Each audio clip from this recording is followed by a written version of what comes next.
संतान सप्तमी व्रत कथा पूजा विधि नियम। संतान सप्तमी व्रत भाद्रपद माह के शुक्ल पक्ष की सप्तमी तिथि को रखा जाता है। सप्तमी तिथि को भगवान सूर्य को समर्पित किया गया है। कहते हैं यह व्रत संतान सप्तमी की कामना करने वालों के लिए बहुत ही महत्वपूर्ण है। तो आइए जानते हैं संतान सप्तमी व्रत के नियम और कथा। भाद्र मास की शुक्ल पक्ष की सप्तमी तिथि को संतान सप्तमी और अनंत सप्तमी के नाम से जाना जाता है।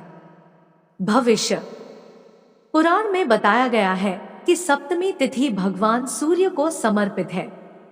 सप्तमी तिथि के दिन भगवान सूर्य की पूजा अर्चना करने से आरोग्य और संतान सुख की प्राप्ति होती है।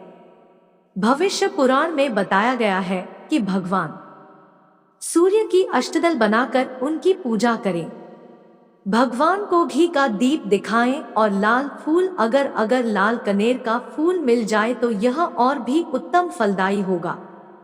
इनके साथ गुड़ और आटे का प्रसाद बनाकर भगवान सूर्य को अर्पित करें। सूर्य देव की पूजा में लाल वस्त्र धारण करना चाहिए। संतान सप्तमी व्रत के लिए नियम। संतान की कामना से जो लोग संतान सप्तमी का व्रत रखते हैं उनके लिए नियम है कि इस व्रत को दोपहर तक कर लें। शिव पार्वती की प्रतिमा को सामने चौकी पर रखकर उनकी पूजा करें। पूजा में नारियल, सुपारी और धूप दीप अर्पित करें। माताएं संतान की लंबी आयु और उनकी रक्षा के लिए कामना करते हुए भगवान शिव को कलावा लपेटें।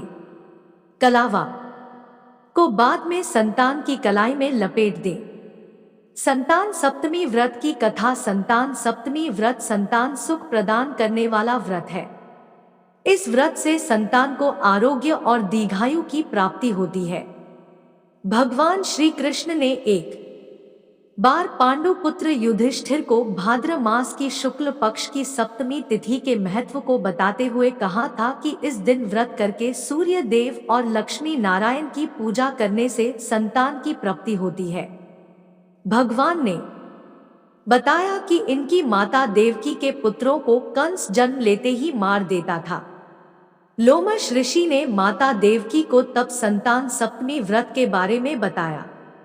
माता ने इस व्रत को रखा और लोमश ऋषि के बताए विधान के अनुसार माता ने इस व्रत के नियम का पालन किया। इससे मेरा जन्म हुआ और मैंने कंस के अत्याचार से धरती को मुक्ति दिलाई। संतान सप्तमी व्रत कथा में राजा नहुष की पत्नी की भी कथा प्रसिद्ध है। एक समय अयोध्या में बड़े प्रतापी नहुष नामक राजा राज किया करते थे।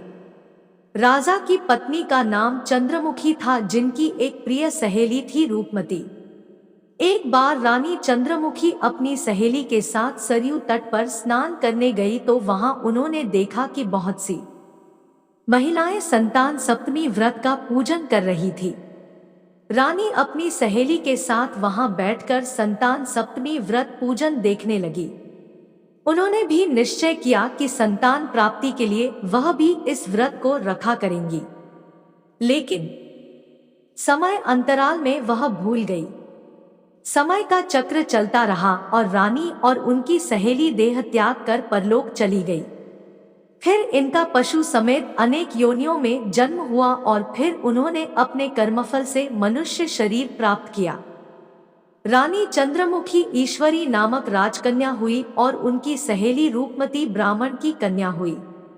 इस जन्म में रूपमती को अपने पूर्व जन्म की सभी बातें याद थी। उसने संतान सप्तमी का व्रत किया, जिससे उसे 8 संतान प्राप्त हुई। लेकिन ईश्वरी ने इस व्रत को नहीं किया, जिससे वह इस जन्म में भी निःसंतान थी।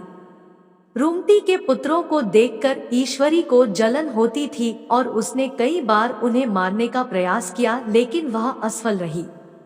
बाद में उसने अपनी गलती मान ली और रूपमती से क्षमा मांगी। रूपमती ने ईश्वरी को क्षमा कर दिया और संतान सप्तमी व्रत करने के लिए कहा। इस व्रत से ईश्वरी को भी संतान सुख की प्राप्ति हुई।